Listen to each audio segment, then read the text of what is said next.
네, 폐산암 진단을 받은 이제 환자들이 보상 청구를 이제 했을 때 보험사가 이제 제자리암이나 상피내암 이런 걸로 이제 삭감 지급하는 사례들이 있습니다. 저희 이제 제가 전에 2020년도인데 뭐 이 기사는 좀 나중에 나기 때문에 그 원고나 그런 거는 이제 그 훨씬 이전에 작성을 하게 되는데 그때 보상 칼럼에서도 이제 한번 실었던 내용이고요. 여기 이 폐암 진단 후에 이제 수술을 했는데 상피내암으로 보험금을 지급받았다는 뭐 이런 내용의 이제 보상 삭감 사례에 대해서 문제가 있다는 내용으로 전문가 칼럼을 작성한 적이 있습니다. 이런 내용을 한번 상세하게 서류랑 같이 한번 살펴보도록 하겠습니다. 폐암 중에서 이제 이렇게 뭐 서남종 이렇게 붙어 있는 진단서가 발행되기도 하지만 폐 악성 신생물, 뭐 기관지 또는 폐 상세불명의 악성 신생물 뭐 이런 식으로 병명이 표기되기도 하는데 이 앞에 이렇게 C34 코드, C34 코드가 이 기관지 폐 관련 이제 암 질병 코드입니다. 그래서 뒤에 이제 숫자가 붙는 거는 뭐 부위나 뭐 세부 분류를 이제 구분하는 걸로 이제 보시면 되고요. 이 케이스도 이제 폐암으로 진단이 받았고 치료 진단을 받았습니다. 이 사례 같은 경우에는 아예 진단서부터 문제점이 보이는데 여기 보면은 이제 폐결절이 이제 확인이 돼서 수술을 했고 그 다음에 수술 후에 폐선암 진단이 되었습니다. 뭐 림프절 청수술 이런 걸 한다 하더라도 무조건 림프절 전이가 일어나는 게 아니기 때문에 뭐 림프절 청수술을 했기 때문에 뭐 병기가 높지 않느냐 뭐 간혹 그렇게 이제 보시는 분들 계시는데 그거는 전이가 돼야지 높은 거지 전이가 없는 거면은 이 수술 행위 하나로 뭐 병기가 높다고 볼 수는 없는 겁니다. 그래서 여기에 보면은 TIS-NOMO 그러니까 요 뜻이 뭐냐면 이 상피내암이라는 얘기고요. 그 다음에 림프절이나 원격전이는 없다 이런 내용입니다. 그래서 지금 진단서는 C로 나왔는데 이 병리 소견은 수술 후에 이제 소견은 폐선암이 상피내암으로 나온 거죠. 뭐 상피내암이랑 제자리암은 같은 얘기입니다. 그래서 상세 서류를 한번 보겠습니다. 입퇴원 요약 기록은 이게 이제 퇴원하시고 난 다음에 아니면 퇴원 시점이나 이럴 때 이제 발급받을 수 있는 서류인데 이번 중간에는 당연히 퇴원을 안 했기 때문에 뽑을 수가 없는 기록이고요. 그래서 여기 보면은 렁 캔서인데 아데노카시노마 인사이트 이렇게 돼 있죠. 그러면은 폐암이 선암이 제자리암이다 이런 내용입니다. 그래서 진단명 자체가 일단은 폐 제자리암으로 되어 있었는데 진단서는 나중에 이제 폐암으로 이제 발행이 된 거죠. 그러면 진단서가 그렇게 돼 있으면은 그 보험사에서 이렇게 상피내암이나 제자리암으로 진단된 명확한 검사 결과가 있는데 돈을 지급하느냐? 그렇지가 않다는 거죠. 병리 검사 결과를 한번 보겠습니다. 병리 검사 결과는 이제 앞에 뭐 1번부터 이렇게 쭉 13번까지 기록이 있는데 이 앞에는 이제 그 여기도 볼 내용들이 있습니다. 근데 이제 요약해서 여기 나온 내용이 이렇게 있기 때문에 이 부분을 보여드리도록 하면은 이 AIS는 아데노카시노마 인사이트의 약자고요.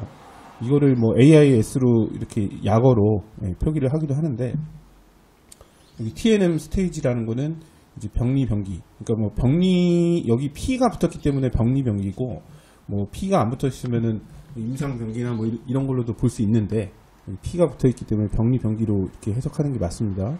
그리고 요거에 이제 따르는 이 병리 검사 결과는 이렇게 나온 거죠.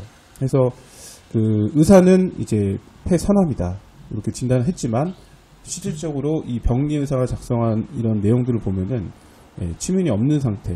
그래서 상피내암으로 이제 진단이 확정이 되었습니다. 보험에서는 의사 선생님이 이제 써준 진단서만 가지고 따지는 게 아니라 그 진단서는 이제 뭐 우리가 암보험 약관이나 이런 데 기준을 보면은 의사의 진단서로 한다는 내용이 없습니다.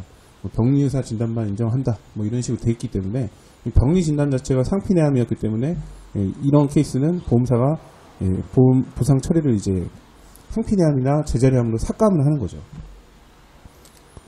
실제 공문을 한번 보겠습니다. 이 면책 공문이라는 거는 책임이 없다, 책임을 면한다 뭐 이런 이제 뜻이거든요. 근데 그 보상 책임이 없다는 내용에 보면은 아까 이제 진단서에서 살펴본 흥광경화 왼쪽 폐상엽의 구역절제술, 림프절 청소수술 받았으나 조직병리 검사 결과에 따르면 선암이다.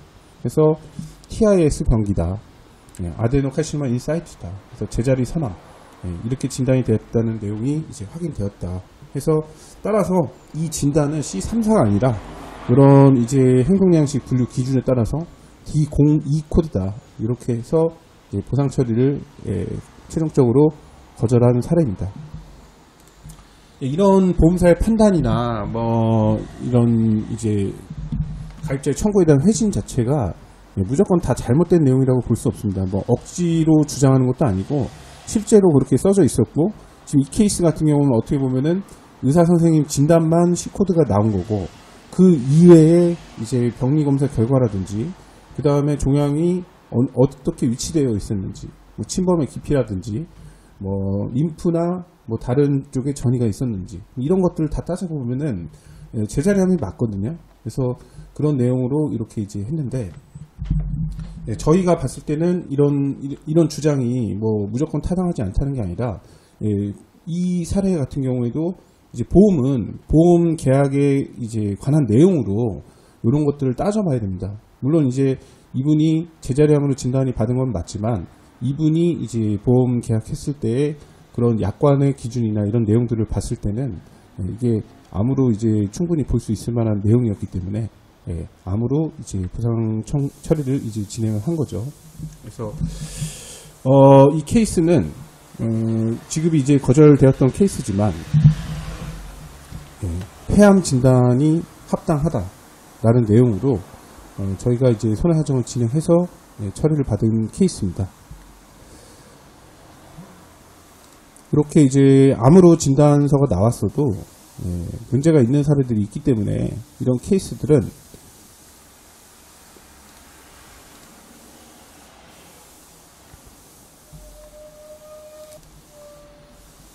이런 보험 청구에 대한 회신 관계는 이제 보험사도 뭐 타당하지 않은 내용으로 주장을 하는 것이 아니기 때문에 이런 케이스들은 우리도 한번 살펴봐야 됩니다. 그래서 이런 내용들로 봤을 때 보험사가 주장한 내용이 타당성이 아예 없는 것은 아니었으나 저희가 봤을 때는 손해사정은 이게 암으로 진행이 돼야 된다. 그래서 암 보험 처리에 대한 이제 충분한 내용들을 이제 증명을 해줬고, 보험사에서 최종적으로 저희 손해사정 의견을 받아들여서 면책 공문까지 나왔던 사례였지만 최종적인 결과는 이제 암으로 정상적인 폐암으로 인정이 돼서 보상 처리를 받은 사례입니다. 폐선암 관련된 이제 보상 분쟁은 이렇게 병리 검사 결과가 폐암, 그러니까 1기 이상의 이제 폐암 진단이 안 나온다면 무조건 분쟁이 발생하게 되어 있습니다. 왜냐하면은 이 병리 기준이라는 게 있고, 이 병리 기준에 따라서 행동양식 분류, 이런 분류 번호가 정해지고, 이 분류 번호에 따라서 나중에 질병 코드가 이제 부여되는 이런 흐름이 있기 때문에 무조건 뭐 여기서 다 앞 단계가 이제 C코드가 아닌데 진단서만 뭐 갑자기 엉뚱하게 C코드 나왔다 이러면은 보험사가 엉뚱하게 나온 C34 코드만 봐서 보상 처리를 하는 게 아니거든요.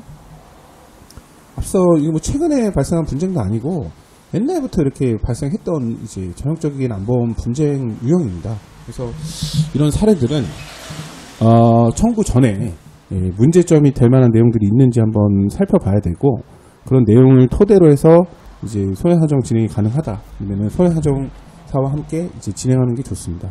폐선암이라고 해서 무조건 이렇게 손해사정사 선임을 해야 되는 게 아니라, 이 병리 병기나 이제 암보험 진단 이 지급 이제 심사에서 문제를 삼을 만한 내용이 없는 케이스는 그 가입자가 그냥 그대로 청구를 해도 됩니다. 근데 방금 전에 이렇게 살펴본 사례처럼 인사이트, 제자리암 이런 걸로 이제 나온 사례들은 손해사정사랑 한번 검토를 해봐야 되고요.